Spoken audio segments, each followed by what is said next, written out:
When they first invented carbon dating, 1949, Willard Libby, they did some testing and they said the lower leg of a mammoth was 15,000 years old, but the skin was 21,000. How can two parts of the same animal be different ages?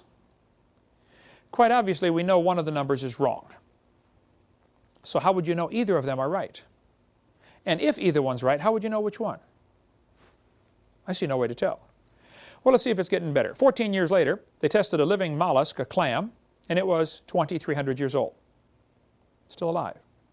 In 1970, at the Nobel Symposium, they said, if a carbon date supports our theories, we put it in the main text. If it does not entirely contradict them, we put it in a footnote. If it's completely out of date, we just drop it. You mean they can pick and choose any numbers they want? Exactly correct. If the number doesn't fit what they expected, they throw the number out. 1971, freshly killed seal was 1,300 years old when they carbon dated it. Troubles with carbon dating are undeniably deep and serious.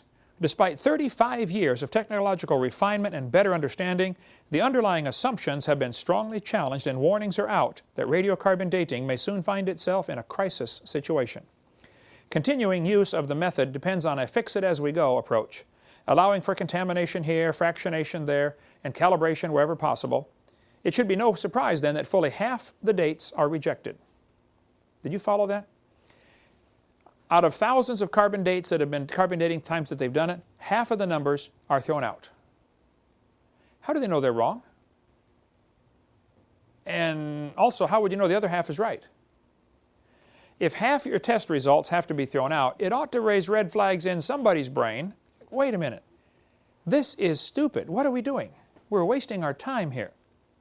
And the article goes on to say, the wonder is, surely, that the remaining half have come to be accepted. No matter how useful it is, the radiocarbon method is still not capable of yielding accurate and reliable results. There are gross discrepancies, the chronology is uneven and relative, and the accepted dates are actually selected dates. This whole blessed thing is nothing but 13th century alchemy.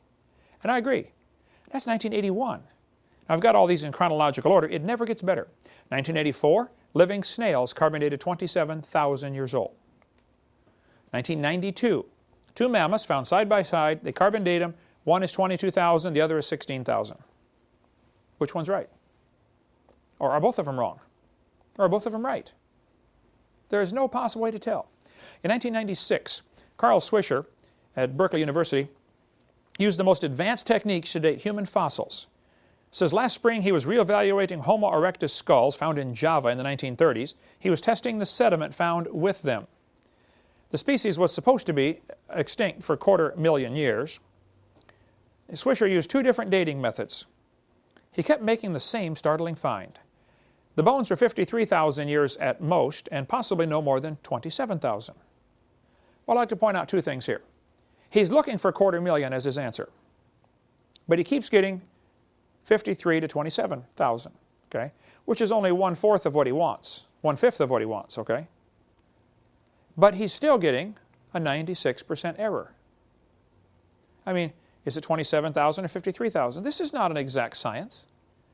So when they publish an article in the paper and say, we found a dinosaur bone or a mammoth bone, and it was, 17,221 years old in 6 months and 3 days. Like, right, come on. You don't know that. They're making up this stuff, just absolutely making it up. Professor Rainer Prach von Zeiten, earlier this February of 2005, was resigned from a professor because he'd been lying about carbon dating for years. His frauds were exposed in February of 2005. He had dated the Bishkoff spire skeleton at 21,300 years old, but when they tested him at Oxford, they said it's only 3,300 years old. 700% error. He had said, Professor Prach had said he had found the oldest German, the first German to ever move to Germany, 27,400 years old. They tested it at Oxford and said, this is an old man that died in 1750. He's 250 years old. The professor had been lying about this stuff for decades, and so he finally resigned in disgrace. Well, he should.